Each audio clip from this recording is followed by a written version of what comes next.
Hello students, welcome back in HOT 221 Production Technology for Fruits and Plantation Crops Lecture 14 Grapes Part 2nd. In this lecture, I will cover training pruning, insect pest, diseases, their management and physiological disorders of grapes. जो अपना इससे पहले वाला lecture था part first, उसमें अपने production technology cover की थी, जिसमें soil, climate, propagation, manure and fertiliser या फिर कोई बेरी को इम्प्रूवमेंट करने के लिए, बेरी साइज़ को इम्प्रूवमेंट करने के लिए जो कल्चर ऑपरेशंस थे वो उसमें अपने कवर कर लिए थे। ठीक है, तो इस टॉपिक को अपने स्टार्ट करते हैं।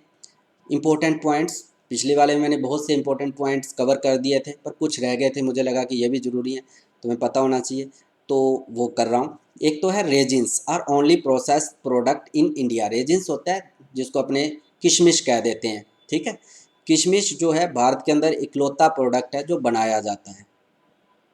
ठीक है, इकलौता प्रोडक्ट है। इससे अलावा ग्रेप्स से, अंगूर से और भी बहुत से प्रोडक्ट बनते हैं, जैसे रेड वाइन है, इसके अलावा जूस है और भी बहुत से। ठीक है, dipping berries in soda oil containing ethyl oleate plus potassium carbonate and shade drying is most common method of preparing resin in India. जो भारत के अंदर एक प्रचलित विधि है, जहाँ कह लो कि एक बहुत ही सामान्य सा, जहाँ आम विधि है किशमिश बनाने की, वो है सोडा ऑयल के अंदर इथाइल ओलिएट और पोटेशियम कार्बोनेट को मिक्स कर लिया जाता है, घोल बना लेते हैं और उसके अंदर अंगूर की जो बेरीज होती हैं उनको डाल देते हैं और फिर छाया में सुखा देते हैं। ठीक, raisins dried seedless grapes, they should not have more than 70% moisture, example Pusa seedless, Thompson seedless, sultana. Raisins क्या होते हैं, यानी कि किशमिश क्या होती है, कई बार डेफिनेशन में पूछ लेते हैं रेजिन क्या है। ठीक है, तो रेजिन क्या होता है, ड्राइड सीडलेस ग्रेप्स होते हैं, सूखे हुए बीज रहित अंगूर को रेजिन कहते हैं। They should not have more than 70% moisture, जिनके अंदर 17% से ज़्यादा नमी न हो, नहीं हो। ठीक है, इसके अलावा जो इसके लिए उपयुक्त किस्में हैं, Pusa seedless, Thompson seedless, sultana इसके लिए उपयुक्त किस्में हैं जिनसे जो किशमिश है वो बनाई जाती है।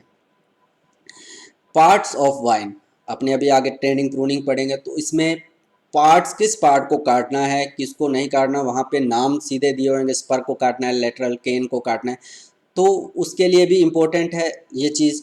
और इसके साथ में एक ये भी है कि इनमें से कई बार डेफिनेशन पूछी जाती है कि केन क्या होता है, स्पर क्या होता है, कई बार डेफिनेशन में भी पूछे जाते हैं ये पार्ट। ठीक है, जो मेन लता होती है, जहाँ बेल होती है अंगूर की, उसके कौन कौन से भाग को किस नाम से जाना जाता है। तो पहला है sprout, new growth of current season, जो नई वृद्धि होती है उसी सीजन की, जो चल रहा है सीजन है उसकी नई वृद्धि, नई शाखा, वो स्प्राउट कहलाती है। केन क्या होता है, cane the ripe shoot of the previous season, जो परिपक्व शाखा होती है पिछले साल की, पुरानी शाखा होती है जो पिछले साल की ग्रोथ की, वो केन कहलाती है। ठीक है, परिपक्व शाखा पिछले साल की जो कभी स्पर थी, बाद में वो केन में डेवलप हो गई। उसके अलावा लेटरल क्या होता है, the lateral branch of a twig और केन। लेटरल होता है कि जैसे कि पार्श्व शाखाएं कह देते हैं कि भाई जो एक ट्विग या केन से जो शाखाएं निकलती हैं वो उसकी पार्श्व शाखाएं होती हैं। ठीक है, जो दूसरी शाखाएं निकलती हैं साथ में। उसके अलावा स्पर क्या होता है, the base portion of the cane left after pruning. Spur को समझने के लिए आप पिक्चर पे आ जाओ, यहाँ पे आपको ज़्यादा समझ में आएगा। जहाँ से मैंने इसकी प्रूनिंग कर दी, तो ये पहले अपने आप में केन था। ठीक है, जहाँ से मैंने प्रूनिंग कर दी तो मैंने इस यहाँ पे प्रोडक्शन लेना है, तो ये चीज़ स्पर कहलाएगी। ठीक है भाई, यहाँ से आधार से जहाँ से काट दी, उसके बाद जो बेस पोर्शन बचता है प्रूनिंग के बाद, वो पार्ट आपका केन कहलाता है, सॉरी स्पर कहलाता है। कुछ ये भी स्पर के ही एग्जाम्पल हैं, क्योंकि ये अगले साल पूरी ग्रोथ कर गए थे, फिर मैंने यहाँ से काट दिया, ये वाली भाग जो बचा, ये वाला भाग आपका स्पर कहलाएगा। ठीक है, जहाँ फिर कह लो कि ये फ्रूटिंग स्पर कहलाएगा और ये स्पर कहलाएगा। ठीक है, fruit spur, spur prepare to produce fruit, spurs जिसको कि अपने फ्रूटिंग के लिए तैयार किया है, वो स्पर फ्रूटिंग स्पर कहलाता है। जैसे ये वाला है, ये तो मैंने स्पर बना दिए कि भाई इसको केन था, केन को मैंने काट दिया तो ये स्पर है, पर यहाँ पे मैंने फ्रूटिंग के लिए इसको चुना है कि यहाँ से फ्रूटिंग होगी, इस शाखा से होगी। ठीक है, उसके बाद trunk, the main stem of the plant, जो ट्रंक होता है वो मेन तना, जो मेन तना होता है बेल का वो ट्रंक कहलाता है। Training system in grapes, training system कि कौन कौन से जो ट्रेनिंग सिस्टम है ग्रेप्स के अंदर फॉलो किए जाते हैं। इंडिया के अंदर कॉमनली 4 यूज़ किए जाते हैं, पर और भी बहुत से सिस्टम है, अलग अलग जगह पे अलग अलग यूज़ किए जाते हैं। तो पहला है हेड सिस्टम। हेड सिस्टम की पहले मैं थोड़ी सी पिक्चर दिखा देता हूँ, ज़्यादा क्लियर हो जाएगा। ठीक है, कुछ ऐसा होता है, इसमें एक सिंगल तना होता है, रखा जाता है, जिसे एक सहारे के साथ बांध देते हैं और इसके ऊपर शाखाएं निकलती हैं। ठीक है, उसमें से भी 3-4 शाखाओं को रखा जाता है। बहुत ही कम यील्ड होती है, उपज मिलती है, इसलिए ज़्यादातर रिकमेंड नहीं किया जाता। ठीक है, ये वाला सिस्टम जो है इधर पिक्चर में दिखाई भी दे रहा है, ये वाला चीज़ें हैं जो ज़्यादातर फॉलो नहीं की जाती। ठीक है, अब यहाँ से इसमें ज़्यादातर ऐसी किस्मों में यूज़ किया जाता है जहाँ से जिनके अंदर जो फल लगते हैं यानी कि गुच्छे लगते हैं वो केन के आधार से लगते हैं, इस जगह से लगते हैं, जिनके पास में से लगते हैं। ठीक है, यानी कि यहाँ से नहीं लटकते गुच्छे, गुच्छे यहाँ से लगते हैं। उन किस्मों में ज़्यादातर ये वाली जो सिस्टम है, ट्रेनिंग की विधि है, ये वाली फॉलो की जाती है। अब अपने पढ़ लेते हैं। A single shoot is allowed to grow with support, एक सिंगल शूट को अलाउ किया जाता है सपोर्ट सहारे के साथ बढ़ने के लिए। अदर ब्रांचेज आर रिमूव, जो दूसरी शाखाएं होती हैं उनको रिमूव कर देते हैं, हटा देते हैं। It turn the wine into a permanent single trunk, ये जो वाइन होती है उसको एक सिंगल तने के अंदर परिवर्तित कर देती है। The shoot is tied loosely to the support with a piece of jute, उसके बाद जो शूट होती हैं उनको सपोर्ट के साथ तगड़े तरीके से बांध दिया जाता है, मजबूती के साथ बांध देते हैं। For more suitable cultivars fruitful shoots emerges from the bud near the base of the cane, जैसे मैंने कहा था कि केन के पास में से जिनमें फ्रूटिंग होती है उन किस्मों के लिए ये विधि काफ़ी अच्छी विधि है। Due to low yield this system is less recommended, कम उपज के कारण ये विधि ज़्यादातर रिकमेंड नहीं की जाती, अनुशंसित नहीं है। ठीक है, नेक्स्ट सिस्टम है निफिन सिस्टम। इसकी भी थोड़ी सी पिक्चर देख लेते हैं पहले। निफिन सिस्टम ये होता है, इसमें 2 पोल लगाए जाते हैं दोनों साइड, यहाँ दिखाई नहीं दे रहे। ठीक है, दोनों साइड पोल लगे हुए हैं, उन पे 2 वायर बांधे जाते हैं। ठीक है, पहला वायर ज़मीन से लगभग 1 मीटर ऊंचाई पे होता है और जो बेल होती है उसको पहले सिंगल तने की तरह बढ़ाया जाता है, फिर 2 केन कह लो या 2 भुजाओं को दोनों साइड अपोजिट साइड एक दूसरे के तार के साथ बांधा जाता है, पैरेलल बांधा जाता है। फिर ऊपर वाले में भी ऐसा ही किया जाता है, 2 भुजाओं को पैरेलल बांधा जाता है, उसके बाद ऊपर से हटा देते हैं, ऊपर से एक कोई भी शाखा नहीं रखी जाती, बस 4 भुजाएं रखी जाती हैं, 1 2 3 4 भुजाएं रखी जाती हैं। और इनको आगे से जो ये वाली भुजाएं होती हैं इनको आगे से लगभग 6 से 8 कलियां रख के काट देते हैं। ठीक है, जैसे 1 2 3 4 5 6 कलियां रख के काट देते हैं, जिनको फ्रीली लटकने दिया जाता है, जिन पे फ्रूटिंग होनी होती है। ठीक है, अब अपने मेन पॉइंट पे चलते हैं। This system was developed in 1850 by mister William Niffin of New York. इस विधि को सबसे पहले 1850 में मिस्टर विलियम निफिन जो कि न्यूयॉर्क के थे उनने विकसित किया था। This system 2 wires are tied to the vertical pole, वही वर्टिकल पोल के साथ 2 तारों को बांध देते हैं। The lower wire is placed 1 metre above the ground, जो नीचे वाली वायर होती है उसको ज़मीन से 1 मीटर ऊंचाई पे बांधा जाता है, नीचे वाली वायर। ठीक है, उसके बाद and the single stem vine is allowed to grow on the lower wire forming 2 arms on either side of the trunk and on the upper wire. Same वैसा ही, जैसे कि भाई 2 शाखाएं 2 भुजाओं को तारों के साथ बांध देते हैं, 2 भुजाएं निकाल के, फिर ऊपर वाली वायर के साथ भी ऐसा ही करते हैं भाई, 2 भुजाएं रख लेते हैं, 4 भुजाएं हो जाती हैं। उसके बाद pruning a Kniffin vine consist of cutting the canes to 6 to 8 buds, वही कि जो केन जब भुजाएं हैं चारों भुजाओं को 8-8 या 6-6 कलियां रख के काट देते हैं। ठीक है, 6 से 8 कलियां रखकर उनको आगे से काट देते हैं। उनका जो ग्रोविंग पॉइंट होता है कि वो आगे और ज़्यादा लंबी ना बढ़े, वहीं पे उनको स्टॉप कर देते हैं। उसके बाद जो कलियां होती हैं, डोरमेंट कलियां होती हैं 8 या 6 होती हैं, वो एक्टिव हो जाती हैं। ठीक है, the bearing shoots are allowed to hang freely, no tying is required. उन कलियों में से 6 से 8 कलियों में से 6 शाखाएं निकलती हैं या 8 शाखाएं निकलती हैं, उनको लटकने दिया जाता है, उनको बांधने की जरूरत नहीं होती। The main trunk is to be tied to each wire and the cane are tied parallel to the wire. ठीक है, इसके बाद जो भी मेन तना होता है उसको भी 2 जो वायर हैं उनके साथ टाइटली बांध दिया जाता है कि वो गिरे नहीं बेल उसके ऊपर से, और जो भुजाएं होती हैं उनको भी कसकर बांध दिया जाता है प्रत्येक तार के साथ।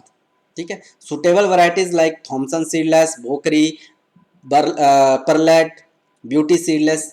जो सुटेबल किस्में हैं जिनके अंदर ये विधि फॉलो की जाती है वो है थॉमसन सीडलेस है, भोकरी है, परलेट है, ब्यूटी सीडलेस है, इनके अंदर ये विधि यूज की जाती है। ठीक, नेक्स्ट अपना सिस्टम है आर्बोर और परगोला सिस्टम, या फिर कह लो वोवर सिस्टम। बहुत ही प्रचलित सिस्टम है वोवर सिस्टम। ठीक है, इसको आर्बोर सिस्टम भी बोल देते हैं और परगोला सिस्टम भी बोल देते हैं। परगोला सिस्टम नीचे साइड में आपको पिक्चर दिखाई दे रही होगी। परगोला ये होता है जहाँ कह लो कि series of arch is known as pergola. Series, एक आर्च, दो आर्च, तीन आर्च मिलकर ये इतना परगोला बना है, इतना सा। जहाँ कह लो कि जैसे कई बार क्या होता है कि गार्डन जो बगीचे होते हैं फूल वाले, उनके अंदर एक टनल सी बनी हुई रहती है, उनके ऊपर फूल वाली बेलें चढ़ा देते हैं। वो टनल एक्चुअल में परगोला कहलाती है, एक कंपोनेंट है गार्डन का। ठीक है, उस सिस्टम के अंदर भी ग्रेप्स की वाइन को ट्रेन किया जा सकता है, वैसा सिस्टम। और वोवर सिस्टम भी सेम ही होता है। वोवर सिस्टम में जैसे अपने पंडाल जहाँ अपने टेंट लगाते हैं ना, ठीक है, इस पिक्चर में देखो टेंट लगाते हैं, यहाँ पोल लगे हुए हैं, ये देखो बीच बीच में, और ऊपर एक वायर का मैश बना दिया है, जैसे कोई छत होती है ना, छत बना दी है एक वायर से, बुन दिया उसको ऊपर से। ठीक है, इसके ऊपर बेल को चढ़ाया जाता है कि एक अंदर नीचे एक जैसे टेंट के अंदर जगह खाली रहती है, कुछ वैसा ही। और जो अंगूर के गुच्छे होते हैं वो नीचे की तरफ लटकते रहते हैं। ठीक है, ये वाला सिस्टम आपका वोवर सिस्टम बहुत ही ज़्यादा प्रचलित विधि है, भारी किस्मों के लिए भी बहुत ही ज़्यादा सुटेबल है। ठीक है, यूज किया जाता है। तो होता क्या है वैसे, in this system the grape vine are allowed to grow above the ground on a wire mesh roof at a height of 2 to 2.5 metre. इसके अंदर जो विधि के अंदर क्या किया जाता है कि भाई जो अंगूर की लता होती है उसको जमीन से ऊंचाई पे एक जाली नुमा छत के ऊपर ट्रेंड किया जाता है, जिसकी ऊंचाई लगभग 2 से 2.5 मीटर होती है। ठीक है, मतलब उसकी छत की ऊंचाई लगभग 2 से 2.5 मीटर रहती है।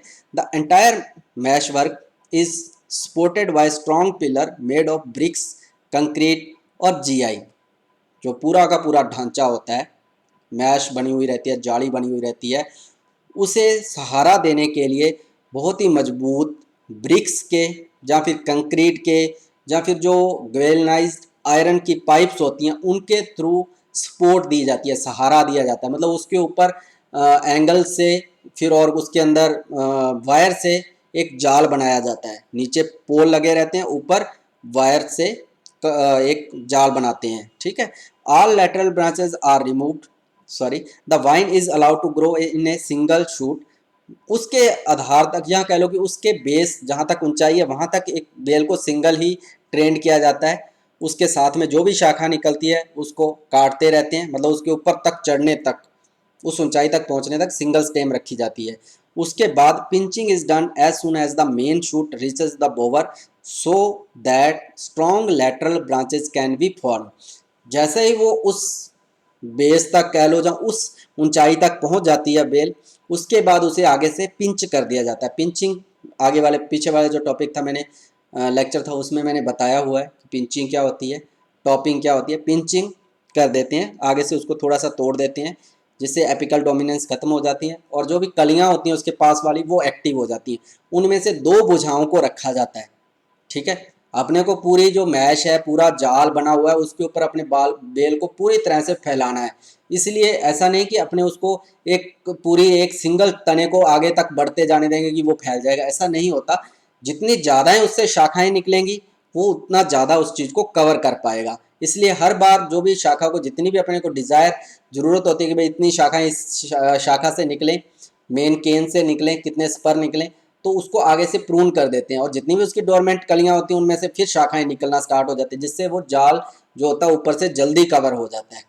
ठीक है, तो पहले अपने दो ब्रांच को रखते हैं मेनली, फिर नेक्स्ट होता है later two strong branches are allowed to develop into the cordon. उसके बाद जो मेन दो शाखाएं हैं उनको क्रोडोन के ऊपर डेवलप होने का मौका दिया जाता है कि भाई स्ट्रॉन्ग जो भी होती हैं उनको। ऑल अदर आर रिमूव्ड, उसके बाद जो दूसरी होती हैं उसके साथ में दो, अपने ऐसे तो नहीं कि अपने ऊपर से पिंच कर दिया तो दो ही निकलेंगी, और भी तो शाखाएं निकलेंगी और भी कलियां एक्टिव होंगी, तो उनको हटा देते हैं, बस दो को रख के और को हटा देते हैं। Secondary branches are allowed to develop at a distance of 50 to 60 centimetre from the cordon. उसके बाद जो उसमें से सेकेंडरी शाखाएं निकलती हैं, मतलब आपने पहली शाखा 2 आर्म रखे, उनमें से जो आगे शाखाएं निकलेंगी उनमें से भी 50 से 60 सेंटीमीटर की दूरी पे शाखाएं रख के जो दूसरी होती हैं उनको हटा देते हैं।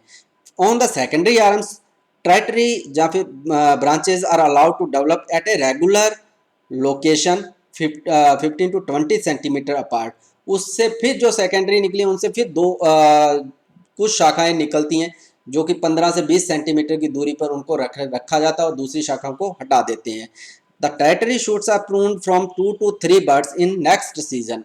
जो टर्टरी शाखाएं निकलती हैं उनको भी आगे से 2 से 3 कलियां रखकर आगे से काट देते हैं, ये प्रूनिंग करते हैं। ठीक है, new shoots arising from these those पर will provide fruiting.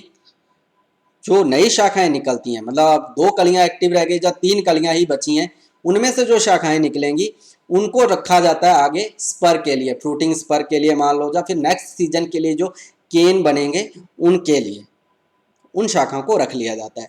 For heavy varieties like Anab-e Shahi and Bhokri the arbour system of training is best suited. जो अनाबे शाही, भोकरी ऐसी भारी किस्में हैं उनके लिए ये जो ट्रेनिंग का सिस्टम, आर्बर सिस्टम है, बहुत ही सुटेबल रहता है, बहुत ही अच्छा है। इसके अलावा लास्ट जो विधि है ओवर हेड ट्रेलिस, जहाँ कह दो कि इसमें से आप ये भी कह सकते हो कि ये एक तरीके से वाइट ट्रेलिस जैसा ही सिस्टम है, थोड़ा सा अंतर रहता है। वाइट ट्रेलिस का भी बताऊंगा कैसा होता है। इसके अलावा टेलीफोन सिस्टम की बोल देता हूँ। अब टेलीफोन सिस्टम क्यों बोल देते हैं, पहले पिक्चर दिखा देता हूँ। इधर आपको पिक्चर कॉर्नर में दिखाई दे रही होगी, ये वाली पिक्चर पहले वाली, इसमें एक पोल लगा हुआ है। ठीक है, जो कार्टर की बात आएगी ये वाला कार्टर होगा वो। ठीक है, 3 से 5 जो वायर वाला आगे मैं बताऊंगा वो ये वाली चीज़ है जो वायर बांधे हुए होंगे। ठीक है, ये वाले वायर। इसके अलावा ये एक ऐसे लग रहा होगा जैसे कि एक पुराने ज़माने में, जहाँ कह लो कि पुराने टाइम के अंदर जो पहले खंबे लगे हुए रहते थे, पोल लगे हुए रहते थे टेलीफोन वाले, कुछ वैसा, इसलिए इसका नाम भी टेलीफोन सिस्टम भी कह देते हैं। ठीक है, ये वाला सिस्टम वाइट रैली सिस्टम होता है। इसमें जो 2 भुजाएं, जहाँ कह लो कि 2 क्वार्टर लगे रहते हैं। ठीक है, एक वाई की वी की शेप बनाते हैं ऊपर, तो ये वाइट रैली सिस्टम है। इसमें वायर 2-3 वायर इधर बंधे हुए रहते हैं, 2-3 वायर उस साइड बंधे रहते हैं और बेल को ऐसे और ऐसे प्रून किया जाता है। ठीक है, मेन तना, यहाँ तक मेन तना आता है सिंगल, फिर उसके बाद 2 भुजाएं, फिर उसके बाद मेन भुजाओं से भी शाखाएं निकलती हैं। इसमें एक सिंगल तना नीचे तक ऊपर तक आता है, फिर शाखाएं निकलती हैं ऐसे। ठीक, तो यूज क्या होता है इसका। This system is very popular in Punjab, Uttar Pradesh, Maharashtra and Rajasthan. जो ये वाली विधि है बहुत ही ज़्यादा पॉपुलर है पंजाब के अंदर, उत्तर प्रदेश के अंदर, महाराष्ट्र और राजस्थान के अंदर, जहाँ की कह लो गर्म क्षेत्रों में ज़्यादातर ये सिस्टम फॉलो किया जाता है। ठीक है, this system was introduced by professor N Gopal Krishnan at the natural cure centre at Uruli Kanchan Poona. जो इस सिस्टम को डेवलप किया था प्रोफेसर एन गोपाल कृष्णन ने किया था, जो कि नेचुरल क्योर सेंटर पूना के अंदर उनने इस सिस्टम को डेवलप किया। The vine is allowed to grow directly to a height of about 1.6 metre. इसमें जो वाइन होती है उसको एक सीधा बढ़ने दिया जाता है। ठीक है, 1.6 मीटर की ऊंचाई तक। And then a canopy of 3 to 5 wires fix to the cross arms.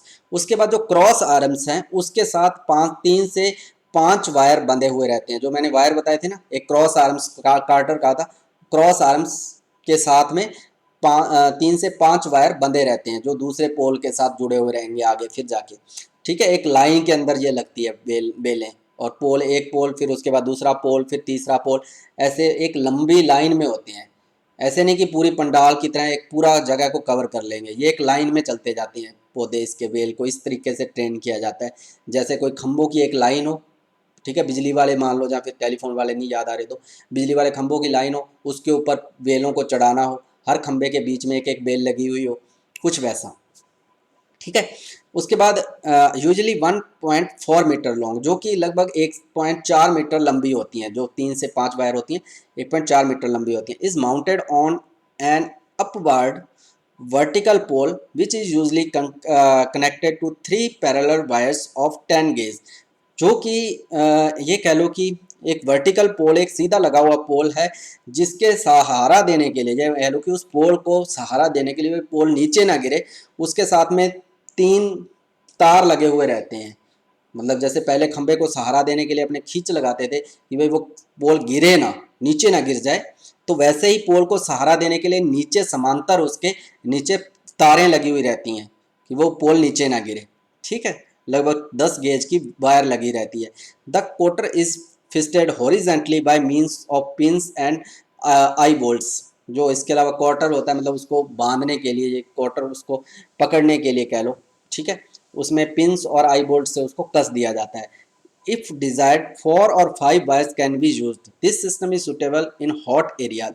अगर अपने को ज़रूरत है तो अपने 4 से 5 वायर भी यूज कर सकते हैं। ठीक है, दिस सिस्टम जो सुटेबल है वो हॉट एरियाज के लिए है, यानी कि जो जहाँ पे ज़्यादा गर्मी पड़ती है उन क्षेत्रों में ये विधि काफ़ी उपयोगी है, यहाँ यूज़ की जाती है, जैसे पंजाब है, राजस्थान है, उत्तर प्रदेश है। ठीक, ये वाला कुछ मेथड विधि देख लो पिक्चर। नेक्स्ट है प्रूनिंग। प्रूनिंग क्या है? This involves removing canes, branches, leaves and other additional vegetative parts of the vine. Pruning क्या होती है? किसी भी अवांछनीय भाग को काट कर हटाना जो अपने को ज़रूरत नहीं है।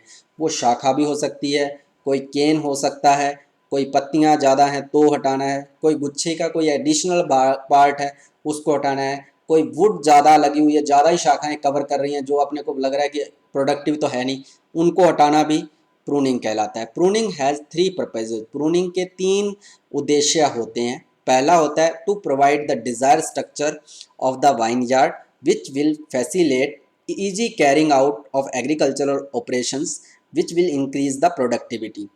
मतलब जो एग्रीकल्चरल ऑपरेशंस होते हैं, जैसे कोई निराई करनी है, निराई गुड़ाई करनी है, या फिर उसके अंदर आपने हार्वेस्टिंग करनी है, तो उन कल्चरल ऑपरेशन को आसानी से किया जा सके। ठीक है, उसकी सुविधा के लिए उन जो भी शाखाएं उसके बीच में आती हैं उनको हटा देते हैं, जिससे कि प्रोडक्शन भी बढ़ता है। ठीक है, कि अपने कल्चर ऑपरेशन करेंगे तो उनसे प्रोडक्शन बढ़े। दूसरा है controlling the amount of would in the wine. जो ऊपर लकड़ी है, जितना भी वजन एक्स्ट्रा है उसको हटाना भी प्रूनिंग कहलाता है। ठीक है, stimulate flowering and provide suitable space for flowering. Stimulate flowering से मतलब है जो फ्लोवरिंग है उसको उत्तेजित करना, भाई ज़्यादा से ज़्यादा पुष्पन हो। अब अपने जो स्पर होते हैं उसको आगे से काट देते हैं, उसके बाद फ्रूटिंग स्पर्स बनते हैं। फ्रूटिंग स्पर मतलब आपने 2-2 कलियाँ छोड़ दी तो वहाँ से अपने फ्लोवरिंग होगी। ठीक है, आपने उसको ज़्यादा एनहांस कर दिया, उत्तेजित कर दिया या स्टिमुलेट कर दिया कि वहाँ से फ्लोवरिंग हो। Provide suitable space for flowering, मतलब इससे क्या कि आपने पूरा उसको बता दिया कि इस जगह पे आपको फ्लोवरिंग करनी है, वो वहाँ पे वो फ्लोवरिंग करेगा। And fruiting of grape wine, ठीक है, वहाँ पे फ्रूटिंग होगी। नेक्स्ट है प्रूनिंग टाइम। प्रूनिंग टाइम मैंने पिछले लेक्चर के अंदर भी बताया था, नॉर्थ इंडिया में कब करते हैं, साउथ इंडिया में कब करते हैं। वैसे pruning is completed by mid January in north India. जो नॉर्थ इंडिया है, उत्तरी भारत है, वहाँ पे मिड जनवरी से पहले पहले प्रूनिंग को कंप्लीट कर लिया जाता है। ठीक है, usually during winter when the vine is dormant.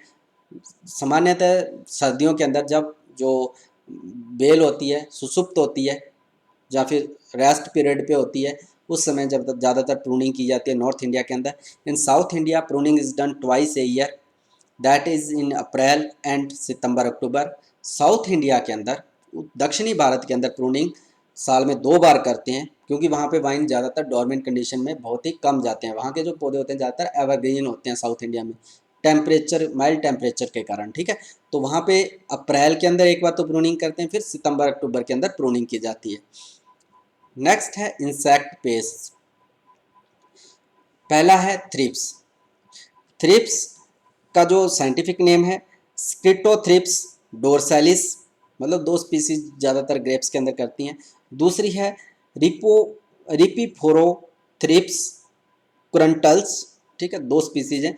इसके अलावा दे suck the SAP from the leaves and white spots appear on the affected leaves.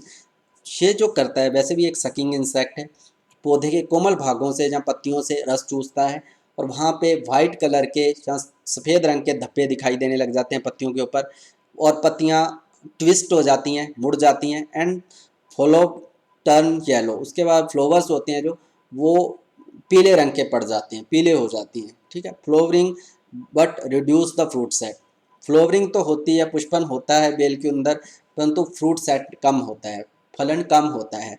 Control क्या है? स्प्रे ऑन मेलाथियन 0.1% और फेनिथियन 0.1%। मेलाथियन का या फेनाथियन का आपको 0.1% का छिड़काव करना है। नेक्स्ट इंसेक्ट है फ्लिया बीटल, जो इसका साइंटिफिक नेम है स्केलोडोंटा स्ट्रिगिकोलिस, ठीक है। The larva feed on bursting birds and younger leaves, bursting birds मतलब जो खिल रही होती हैं वो वाली कलियां, उन कलियों पे, और जो ताज़ी पत्तियां होती हैं, नई पत्तियां होती हैं, उनके ऊपर इसकी जो लार्वा होती है, जो मेन है, ये तो बिटल है, इसकी जो लार्वा कंडीशन होती है वो वाली उन पत्तियों पे फीड करती है, उनको खाती है। piercing the leaves margin to give them the appearance of short holes, पत्तियों को चबा जाते हैं खाकर, वो उनके पत्तों के जो मार्जिन होते हैं, किनारे होते हैं, उनको खाकर उनको शॉर्ट होल देती अपीयरेंस दे देते हैं, ठीक है, वैसा बना देते हैं, उसमें से छेद छेद से हो जाते हैं। एक्टिव ड्यूरिंग मार्च टू नवंबर, जो इंसेक्ट एक्टिव ज़्यादातर जो मार्च से लेकर नवंबर तक दिखाई देता है, मतलब एक्टिव रहता है ज़्यादातर ये। कंट्रोल क्या है? Remove loose bark during pruning, pruning के समय जो भी ढीली शाल हो, जहाँ पे लग रहा हो कि इंसेक्ट रेस्ट कर रहा होगा, तो उसको हटा देना चाहिए। After pruning spray parathion at 0.25%, pruning के तुरंत बाद पैराथियन का 0.25% का छिड़काव करना चाहिए। नेक्स्ट है मिलीबग, फेरिसियाना विरगाटा साइंटिफिक इसका नेम है। Suck the SAP from tender plant parts, जो पौधे के कोमल भाग होते हैं उनसे रस को चूसती है। रिलीजिंग ए हनी लाइक स्टिकी लिक्विड, उसके अलावा एक चिपचिपी सी हनी जैसा या शहद जैसा एक द्रव स्रावित करता है, जहाँ पे भी ये लगता है या इंसेक्ट इकट्ठे हो जाती है, कॉलोनी बना लेता है, वहाँ पे चिपचिपा सा होने लग जाता है उस जगह से, वहाँ पे और भी फंगस ग्रोथ करना स्टार्ट कर देती है। कंट्रोल है स्प्रे मेलाथियन 0.1% और पैराथियन 0.1%, इसके लिए भी मेलाथियन या फिर पैराथियन 0.1% का आपको छिड़काव करना है।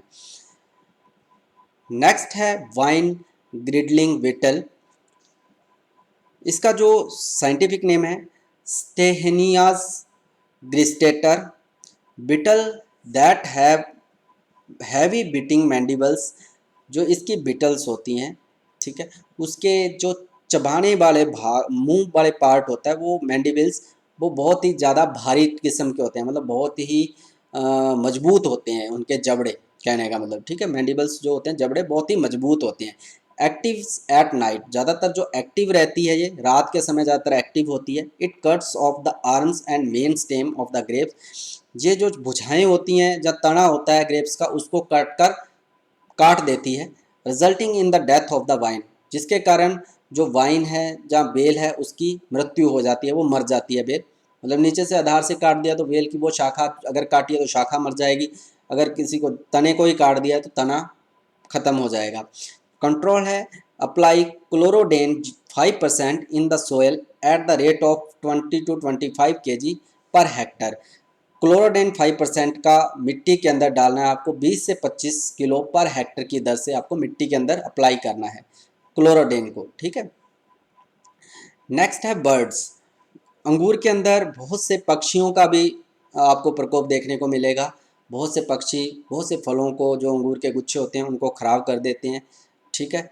तो इनका क्या कंट्रोल है? Cover the wine with nylon netting, पूरी की पूरी जो बेल होती है उसको नाइलॉन के नेट से कवर कर देना चाहिए जहाँ तो, ठीक है, वैसे तो बहुत ज़्यादा कॉस्टली पड़ता है नाइलॉन से नेट से करना। दूसरा होता है make a loud sound by playing the tin and drum, कि बहुत ज़्यादा तेज़ आवाज़ पैदा करो, या तो ड्रम को बजाकर या फिर किसी लोहे के टीन को बजाकर, ठीक। Hang dead birds on 1 or 2 vines, मरे हुए जो पक्षी रहते हैं उनको बेल के अंदर 1-2 जगहों पे बांध देना चाहिए, उससे डर कर भी कई बार पक्षी भाग जाते हैं। इसके अलावा यूज़ क्रैकर्स, शोर मचाने के लिए, आवाज़ पैदा करने के लिए आप पटाखे भी यूज़ कर सकते हो, ठीक है। नेक्स्ट है डिजीज़ मैनेजमेंट, पहली है पाउडरी मिल्ड्यू, उनी उनसी नूला नेक्टर, पाउडरी मिल्ड्यू का, ठीक है, पाउडरी मिल्ड्यू का जो कॉजल ऑर्गेनिज्म है फंगस उनसीनुला नेक्टर है। Small white spots form on the leaves and spread over the entire leaves. याद रखना पाउडरी मिल्ड्यू और डाउनी मिल्ड्यू दोनों ही आपको देखने को मिलेंगे ग्रेप्स के अंदर। पाउडरी मिल्ड्यू के अंदर आपको पत्ती की जो ऊपरी सतह होती है वहाँ पे आपको वाइट कलर के स्पॉट दिखाई देंगे, जबकि जो डाउनी मिल्ड्यू है उसमें आपको येलो कलर के स्पॉट दिखाई देंगे, ठीक है।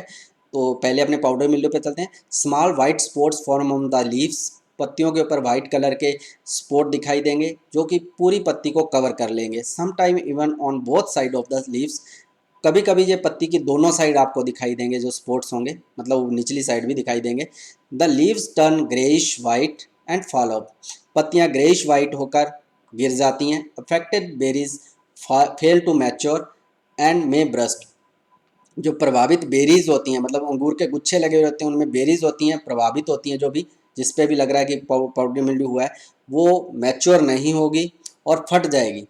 कंट्रोल है apply fine sulphur dust 10 to 15 kg per Hector on the leaves. Sulphur dust को 10 से 15 किलो पर हेक्टर के हिसाब से पत्तियों के ऊपर छिड़काव करना चाहिए, यानी कि भुरकाव करना चाहिए, एक डस्ट है। इसके अलावा avoid dusting on wet leaves, जो गीली पत्तियों पर भुरकाव करने से बचना चाहिए, मतलब गीली पत्तियों के ऊपर कभी भी सल्फर डस्ट का भुरकाव नहीं करना चाहिए। नेक्स्ट जो डिजीज है डाउनी मिल्ड्यू, प्लाज्मोपारा विटिकोला कॉजल ऑर्गेनिज्म है। Light yellow spots appear on the upper surface of the leaves, पत्ती की ऊपरी सतह पर हल्के पीले रंग के धब्बे दिखाई देते हैं।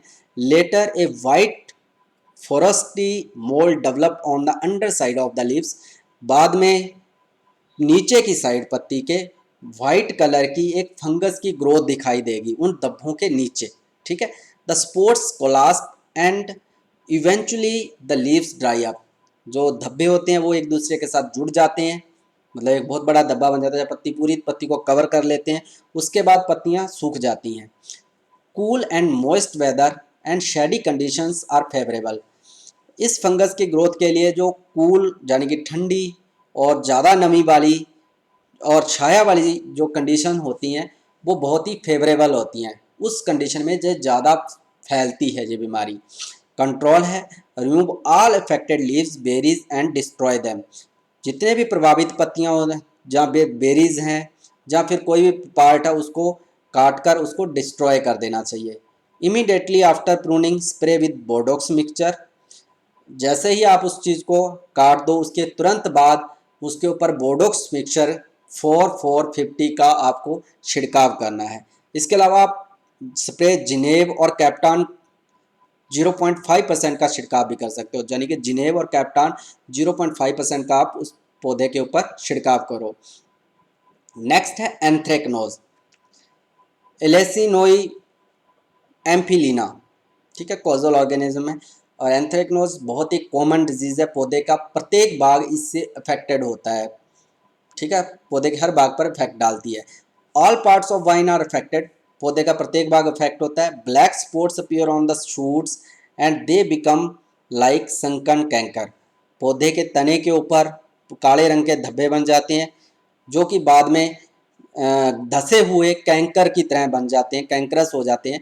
And cankers join together, the bark of the stem is girdled and stem are weaken or die, जो कैंकर होते हैं वो एक दूसरे के साथ जुड़ जाते हैं, जो धब्बे बने कैंकरस वो एक दूसरे के साथ जुड़ जाएंगे।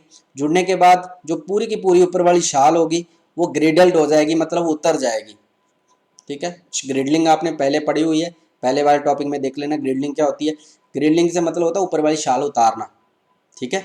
तो ग्रिडलिंग अपने आप ही हो जाती है इसके कारण, जिसके कारण तना कमजोर हो जाता है और मर जाता है। On the foliage the spots are grey with a dark और पर्पल बॉर्डर, और पत्तियों के ऊपर जो स्पॉट दिखाई देंगे वो ग्रे कलर के होंगे, जिसका जो बॉर्डर होगा डार्क कलर का होगा। ग्रे कलर के स्पॉट और पर्पल या फिर उससे डार्क कलर के उसके किनारे, उस धब्बे के किनारे, ठीक है। Slightly sunken brown spots sometimes as bird's eye spot with grey centre, berries के ऊपर क्या होता है, बेरीज के ऊपर भी संकन ब्राउन कलर के धब्बे, गहरे ब्राउन कलर के धब्बे बन जाते हैं, जैसे कि चिड़िया की आंख हो, कुछ वैसे स्पॉट ग्रे, जिसके अंदर से जो सेंटर होगा उस धब्बे का वो ग्रे कलर का होगा। Later the affected berries dry up, बाद में जो प्रभावित बेरियां होती हैं, ठीक है, वो सूख जाती हैं, एंड बिकम रिंकल्ड, और जहाँ फिर रिंकल जो हो जाती है, मुरझा जाती हैं एक तरीके से, ठीक है। Monsoon and temperature are very favourable for this disease, monsoon है जहाँ फिर टेम्परेचर बहुत ज़्यादा है, वो इस बीमारी के लिए बहुत ही ज़्यादा सुटेबल कंडीशंस होती हैं। कंट्रोल है, remove all affected parts, control यही है कि जो भी प्रभावित पौधे का भाग है सारे के सारे उनको रिमूव कर दो। After pruning spray Bordeaux mixture, pruning के बाद तुरंत बाद बोर्डोक्स मिक्सचर का छिड़काव कर दो, 4:4:50 अनुपात का जो बोर्डोक्स मिक्सचर है उसका छिड़काव कर दो। फिर एक physiological disorders, short berry, short berry एक मैं सिंपल सा कह दूं कि पूरे गुच्छे के अंदर कुछ अंगूर कई बार अपने लेके आते हैं तो उसमें कुछ अंगूर बनते नहीं है, पूरे विकसित नहीं होते, छोटे रह जाते हैं, कुछ बड़े बड़े बने हुए रहते हैं, ये कह लो कि अंडर डेवलप्ड होते हैं, ठीक है। These are underdeveloped and undesirable berries in cluster, यानी कि जो बेरीज जो गुच्छा है उसके अंदर जहाँ तो अनडिजायरेबल, जिनकी आवश्यकता नहीं है, ऐसी बेरीज का बन जाना, जहाँ फिर जो पूरी ग्रोथ नहीं कर पाती, पूरी विधाएं विकसित नहीं होती, ऐसी बेरीज का बन जाना शॉर्ट बेरी कहलाता है। This problem is seen in some grape varieties like Perlette, और ज़्यादातर यह समस्या देखने को आपको परलाइट जो वैरायटी है उसके अंदर देखने को मिलेगी। कॉजेज क्या होते हैं, कारण क्या होते हैं, दो कारण मैं पहले आपको बताता हूँ। एक तो बोरोन डेफिशिएंसी हो सकती है, जो इसमें मैंने लिखी नहीं है, बोरोन डेफिशिएंसी हो सकती है। दूसरा लैक ऑफ पॉलिनेशन कह लो, या पुअर पॉलिनेशन हो सकता है, जो पॉलिनेशन की प्रोसेस है कम होने के कारण भी कई बार ये समस्या देखने को मिलती है। वो बेरीज जिसमें पॉलिनेशन नहीं हुआ होता, क्योंकि एक पेनिकल है फ्लावर इसका, तो उसमें बहुत से फूल अलग अलग होते हैं और इसमें कई सेक्स फॉर्म पाई जाती हैं, इसमें पिस्टिलेट फ्लावर भी होते हैं, स्टेमिनेट फ्लावर भी होते हैं, परफेक्ट फ्लावर भी होते हैं, इसलिए कुछ फ्लावर्स कह लो कि उनमें बन नहीं पाते, वो बेरी में डेवलप नहीं हो पाते, इसके कारण पूरा गुच्छा पूरे के पूरे गुच्छे में एक जैसे अंगूर नहीं बनते, कुछ अंगूर बन थोड़े थोड़े से बने हुए रह जाते हैं, पूरी तरह से विकसित नहीं होते पोलिनेशन के कारण भी। इसके अलावा formation of large number of cluster on the wine, भाई एक दूसरा एक कारण क्या हो सकता है कि बहुत ही ज़्यादा मात्रा में संख्या में बेल के ऊपर फलन होता है, तो उसके कारण भी कई बेरीज छोटी रह जाती हैं। इसके अलावा हायर क्रॉप लोड, बहुत ज़्यादा क्रॉप लोड होता है तो भी कई बार, मतलब बहुत ज़्यादा फलन हुआ है तो भी कई बार क्या होता है कि आपकी शॉर्ट बेरीज हो जाती है। इसके अलावा इम्प्रॉपर प्रूनिंग, इम्प्रॉपर प्रूनिंग मतलब अगर अपने ढंग से छंटाई नहीं करते तो इसके कारण क्रॉप लोड बढ़ जाता है, तो उसके कारण भी कई बार शॉर्ट बेरीज हो जाती है। मतलब इम्प्रॉपर प्रूनिंग समझ गए, अपने केन की कितनी कलियों को छोड़ के काटना है, केन की अगर कलियां ज़्यादा छोड़ देते हैं तो ज़्यादा उसमें फ्रूटिंग होगी, ज़्यादा शाखाएं होंगी, तो वो ज़्यादा शाखाएं होने के कारण वो फल की क्वालिटी नहीं बना पाएगी, वो बेरीज को पूरा पोषण नहीं दे पाएगा पौधा, ठीक है। तो उसको कंट्रोल करना भी जरूरी होता है, इसलिए इम्प्रॉपर प्रूनिंग हमेशा प्रॉपर तरीके से करनी चाहिए। मैनेजमेंट है, at the stage of fruit set dip the bunch in a solution of ethephon 25 ppm plus 7 2000 ppm containing twin 20 as a sticker for 1 minute. Management क्या है, प्रबंधन कैसे करेंगे कि जब फल सेट हो रहा होता है, जब उसमें पोलिनेशन हो चुका होता है, उसके बाद जो बंच होता है उसको एक सॉल्यूशन जिसमें ट्विन 20 एक स्टिकर होता है जो चिपचिपा पदार्थ जो कि चिपकाने का काम करता है, ट्विन 20 के नाम से आता है कि भाई अपने को कई बार क्या होता है कि ऐसी बीमारी होती है जिसमें दवाई को अपने चाहते हैं कि उसके ऊपर काफ़ी टाइम तक टिकी रहे, ठीक है, तो उसमें स्टिकर डाल देते हैं, वो पत्तियों के साथ चिपक जाए दवाई, अपने छिड़काव करें वो फिर धुल जाए, ऐसा नहीं, वो उसके ऊपर चिपक जाए, इसलिए ट्विन 20 उसमें स्टिकर डाल देते हैं। और इसके साथ में इथेफोन 25 ppm और 2000 ppm को डालकर एक सॉल्यूशन बना लेते हैं और उसमें बेरीज को, गुच्छों को पानी के अंदर उस सॉल्यूशन के अंदर डुबो देते हैं, ठीक है, 1 मिनट के लिए, तो आपकी समस्या कुछ हद तक कम हो जाएगी। Thank you.